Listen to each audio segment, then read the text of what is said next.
तो नमस्कार दोस्तों, स्वागत है मगन ट्यूटोरियल्स में। उम्मीद करता हूं सब लोग स्वस्थ होंगे, व्यस्त होंगे, ज़बरदस्त होंगे। दोस्तों आज हम मेनली दो मुद्दों पे बात करेंगे। पहला ये है कि हमें दिल्ली क्यों जाना चाहिए, और दूसरा जो मुद्दा है NIST सर्टिफिकेट का आधार क्या है। दूसरे शब्दों में हम कह सकते हैं कि ये डिप्लोमा वैलिड भी है या फिर इसमें संभावनाएं हमारी समाप्त हो गई हैं। दिल्ली हमें क्यों जाना चाहिए, इस मुद्दे पे हम लोग बाद में आएंगे। थोड़ा सा सबसे पहले बात करते हैं कि जो NIOS सर्टिफिकेट है, डिप्लोमा है, डिग्री है, तमाम जगहों पे अलग अलग प्रदेशों में जो आम बोलचाल की भाषा है उसमें लोग डिग्री भी बोल देते हैं, डिप्लोमा भी बोल देते हैं, सर्टिफिकेट। तो जो कुछ भी है, जाहिर सी बात है कि इसी के आधार पे हमें नौकरी मिलनी है, और इसी के आधार पे हमारी लड़ाई भी अब तक जो है इसकी वैलिडिटी को लेकर के चल रही है। अब इसका आधार क्या है? बहुत सारे ग्रुपों में बहुत सारी चीज़ें हो रही हैं। कुछ उसमें निगेटिविटी फैलाने वाले लोग भी हैं जो कह रहे हैं कि ये 18 महीने का कोर्स है, अब इसमें कुछ नहीं हो सकता, जो होना था माननीय सुप्रीम कोर्ट से हो चुका है।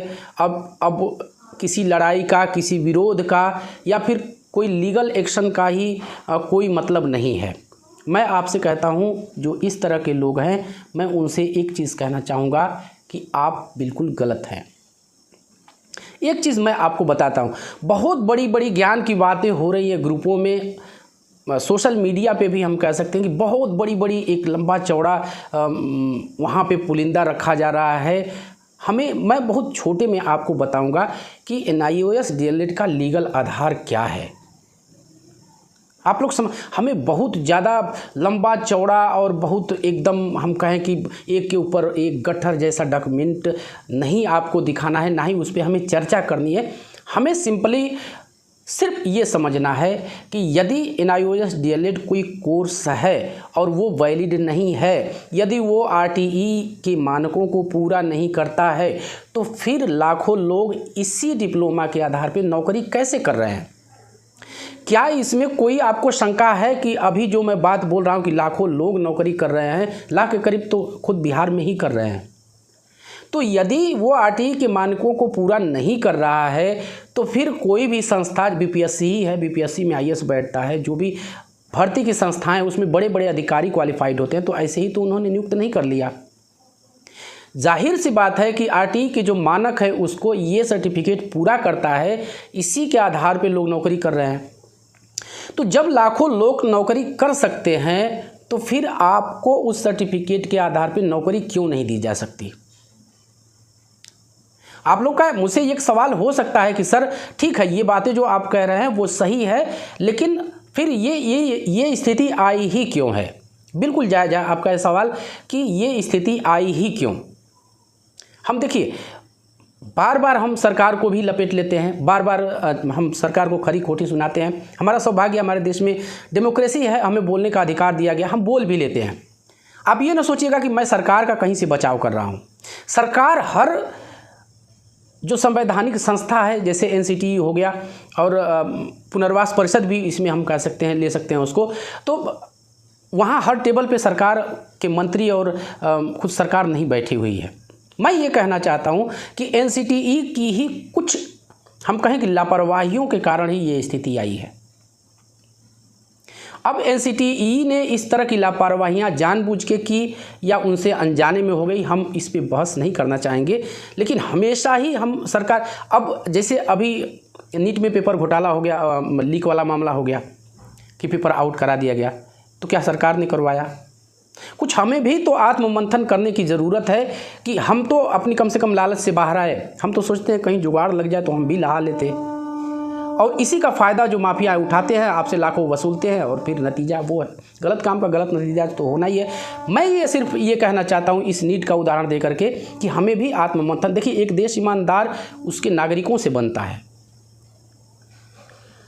नागरिकों को भी तो अच्छे रास्ते पे चलने के लिए आत्ममंथन करना चाहिए, गलत ना चले। इन चीज़ों को बढ़ावा क्यों मिल रहा है? अब सरकार तो नहीं जा रही है कि लो भैया ये पेपर है कर लो, सरकार तो नहीं जाएगी पेपर लीक करवाने। मैं ये कहना चाहता हूँ कि ठीक है, NCTE की गलतियों से, प्रशासनिक गलतियों से हो सकता है कि अनजाने में गलतियां हो गई या जानबूझ के की गई, किसी के दबाव में की गई। तमाम सारे लोग ऐसी बातें भी कहते हैं कि जो प्राइवेट DLED वाले, रेगुलर DLED वाले कॉलेज हैं, उनके दबाव में NCTE ने इस तरह का किया। जाहिर सी बात है, मोटिव भी है। प्राइवेट स्कूल वाले तो हम कहें कि पेमेंट ही नहीं देना चाहते हैं। मैं साफ साफ कहता हूँ, देखिए इसमें मुझे किसी का डर भय नहीं है, मैं तो जो बोलता हूँ साफ साफ बोलता हूँ। जो प्राइवेट स्कूल के हैं प्रबंधक, वो पेमेंट ही, अगर उनकी बस चले, उनका बस चले तो वो बिना पेमेंट के पढ़वाएं। आपको जान के हैरानी होगी कि वहाँ पे मैंने यहाँ तक देखा, इस महंगाई के ज़माने में भी मैंने देखा है 2000 है सैलरी। उनको ये कहा जाता है कि भैया ठीक है, आप 2000 हमसे ले लीजिए, बाकी तो 8-10 हज़ार आप ट्यूशन करके कमा सकते हैं। ये बात कहाँ तक उचित है? हमारा वो विषय तो नहीं है, लेकिन चूंकि अध्यापक समाज से ही मैं बिलोंग करता हूँ, इस तरह का शोषण है वहाँ पे कि मतलब हम आपको ट्यूशन दे रहे हैं। अरे आप दे क्या रहे हैं? हम जब मेहनत करेंगे तब तो ट्यूशन करके पैसा कमाएंगे। हम आपके यहाँ सुबह से शाम तक 8 घंटे से मेहनत कर रहे हैं, तो उसका तो पारितोषिक एक हमको दीजिए। 2000 रुपये कोई पेमेंट होती है? आप बताइए। एक हम ये कह सकते हैं कि बिल्कुल ये बेकारी वाला ही सिस्टम है वहाँ पे। तो हो सकता है कि दबाव पड़ा हो एनसीटीई पे, इन कॉलेजों ने दिलवाया हो कि भाई ये सर्टिफिकेट को आप बस ये कर दीजिए कि जहाँ हैं वहीं पढ़ाते रहिए और हम इसी तरह से मज़े करते रहे। क्योंकि एक टीचर है जिसके आगे ऑप्शन होगा, ठीक है, जब तक वो मजबूर है 2000 रुपये पे आपके विद्यालय पे पढ़ाएगा, लेकिन जैसे ही उसको मौका मिलेगा तो वो भी चाहेगा कि इस स्थिति को, इस स्टेटस को हमें चेंज करना है और हमें एक सम्मानजनक सैलरी पे जाना, तो कोशिश करके स्कूल से बाहर चला जाएगा। हो सकता है ऐसा, कुछ भी हो सकता है। हमारे पास कोई डाटा नहीं है, लेकिन हो तो कुछ भी सकता है। तो आधार पे हम लोग बात कर रहे थे कि NIST DLED सर्टिफिकेट का आधार क्या है। आधार बहुत मजबूत है, लाखों लोग नौकरी कर रहे हैं। पूरी तरह से आप अपेंडिक्स 9 पढ़ लेंगे। मैं इसीलिए मैंने कहा कि मैं मोटे में आपको मोटिवेट करने की कोशिश करूंगा कि बहुत ज़्यादा हमें गड़े मुर्दे उखाड़ने नहीं हैं। अपेंडिक्स 9 पढ़िए, साफ साफ लिखा है कि सिलेबस बिल्कुल जो रेगुलर DLED है उसके समान होगा, तो फिर दिक्कत कहाँ से है? हो गई, आप संतुष्ट हो गए। हमारा सर्टिफिकेट पूरी तरह से RTE के मानकों के अनुरूप ही है। NCTE और भी संवैधानिक जो संस्थाएं हैं उनकी लापरवाही कह सकते हैं, उनकी चूक कह सकते हैं, उनकी भूल कह सकते हैं, उनकी वजह से ये स्थिति पैदा हुई है। अब यहाँ पे एक इसी से रिलेटेड छोटा सा सवाल मैं कह सकता हूँ कि हो सकता है आपके दिमाग में कि क्या इसको सुधारा जा सकता है।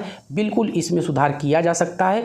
जो प्रशासनिक त्रुटियाँ हुई हैं उनको दूर करके NIST DLED सर्टिफिकेट को फिर से उसी रूप में मान्य किया जा सकता है, कराया जा सकता है। अब हम बात करेंगे, अब ये तो आपके देखिए, यदि आपने कहीं किसी बिंदु पे भी इस तरह की चीज़ें सोची हैं कि ये सर्टिफिकेट ही त्रुटिपूर्ण है, ये इसका हम कहें कि जो एक लीगल आधार है, लीगल बेस है, वही त्रुटिपूर्ण है, अब इसका कुछ नहीं हो सकता, आप पूरी तरह से गलत हैं। ये सर्टिफिकेट पूरी तरह से लीगल है, RTE के मानकों के अनुरूप है। जो भी एक निर्धारित प्रक्रिया होनी चाहिए, जिसका पालन करना चाहिए, वो पूरी तरह से उसको किया गया है। एक लालच हम कह सकते हैं कि 1 टाइम विंडो इसको कह दिया गया, लेकिन आप जानते हैं कि ये दुनिया जो है पूरी चलने का नाम ही है। नदी के पानी को रोक दिया जाता है, लेकिन एक ऊंचाई तक जाते जाते उसको छोड़ना ही पड़ता है, आप उसको रोक नहीं सकते। अब इस तरह की चेष्टा की गई है, किसके द्वारा की गई है ये हम नहीं जानते, नहीं कहना चाहेंगे, लेकिन इस तरह की चेष्टा की गई है जो कि गलत है। तो उसको हम सुधार सकते हैं, बिल्कुल हम इसको कर सकते हैं।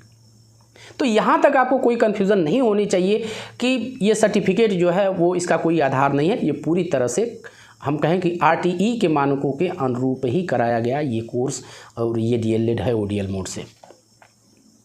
अब दूसरी बात ये आती है, पहले के अनुभव आप लोगों ने देखा। वीडियो मुझे लग रहा है कि कुछ लंबी जा रही है दोस्तों, मैं करना नहीं चाहता था, लेकिन बातें आपसे करनी है मुझे। दूसरा सवाल हमारा ये था, शुरू में ही मैंने कहा था कि हमें दिल्ली क्यों जाना चाहिए। देखिए, दिल्ली हमें जाना ही पड़ेगा और हम वो कोई भी रास्ता नहीं छोड़ सकते जो हमें सफलता दिला सकता है। ठीक है, लीगल एस्पेक्ट एक है जो चल रहा है, लोग बल्कि हम कहें कि एफिशिएंट लोग इसको देख रहे हैं, लेकिन हम जो एक हमारा एक ये एक धरना प्रदर्शन और जो विरोध का हमारा रास्ता है, जो एक प्रेशर क्रिएट करवाने वाला जो हमारा रास्ता है कि हम उन संस्थाओं पे डायरेक्ट प्रेशर क्रिएट करवाएं जिन्होंने ये गलतियां की और उन गलतियों को वो सुधारें, तो ये एक अच्छा रास्ता है। लेकिन इसमें बस बात वही है कि इसमें आपकी गैदरिंग होनी चाहिए। निराशा अपने मन से हटाइए। दिल्ली हमें इसलिए पहुंचना चाहिए क्योंकि बहुत सारी, अभी दीपक सर, आशुतोष सर, अमरेश कुमार प्रधान सर, ये तमाम लोग जाके आए हैं, अंजलि खरे मैम है और रोहिणी मैम है, तमाम लोग ऐसे जो आगे फ्रंट लाइन पे लड़ रहे हैं, उन्होंने साफ साफ कहा है कि हम सफलता के बहुत करीब हैं। तो आपका एक मजबूत आधार है, इसीलिए आपको दिल्ली जाना चाहिए। और एक बात आप निश्चित मानिए, इस बार यदि आपकी गैदरिंग दिल्ली में हो जाती है, एक जो निश्चित संख्या, एक जो आवश्यक संख्या है 5-10 हज़ार यदि आप लोग भी संख्या कर देते हैं, तो विश्वास मानिए एक मजबूत विपक्ष बैठा है केंद्र में, वो ही सारा काम हमारा करवा के दे देगा। बाकी जो मीडिया हाउसेस हैं उनसे भी सारी चीज़ें हो चुकी है। तो आप लोग इस बार कोई भी मन में संशय न रखिए कि हमें जाना है नहीं जाना है, नहीं, आपको इस तरह का माइंड सेट रखना है कि हमें जाना ही है। अब बहुत से हमारे दोस्तों ने ऐसे कमेंट किए थे कि सर डेट बता दीजिए, डेट पे मंथन चल रहा है, जब भी होगा आपको मगन ट्यूटोरियल्स पे लाइव के माध्यम से या पोस्ट के माध्यम से या किसी भी तरह से आपको पता चल जाएगा। मगन ट्यूटोरियल्स का अपना ऑफिशियल टेलीग्राम चैनल भी है, उसको जाके आप लोग ज्वाइन कर लीजिए। जो भी व्हाट्सएप ग्रुप है, अभी भी जो ग्रुप बने हुए हैं उनकी लिंक पड़ी हुई है, उन लिंक के माध्यम से आप व्हाट्सएप ग्रुपों में ज्वाइन होकर सीधे आप जानकारी ले सकते हैं। अभी कोई भी डेट पर फाइनल निर्णय नहीं आ पाया है, फाइनल सहमति नहीं बन पा रही है, लेकिन इतना विश्वास रखिए जल्दी ही इस तरह की बातें भी हो जाएंगी।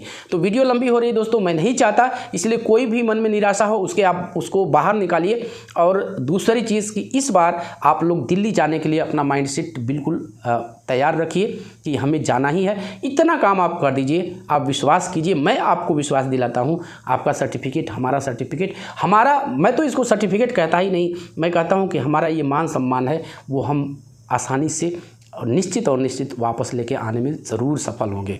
तो बस दोस्तों यही था आज की इस वीडियो में। उम्मीद करते हैं कि आपको वीडियो पसंद आई होगी। और चलते चलते वही रिक्वेस्ट दोस्तों, कृपया इस चैनल को लाइक, शेयर और सब्सक्राइब ज़रूर कीजिए दोस्तों। जब आप ऐसा करते हैं तो हमें एक मोटिवेशन ज़रूर मिलता है। मिलते हैं अगली वीडियो में, तब तक के लिए नमस्कार।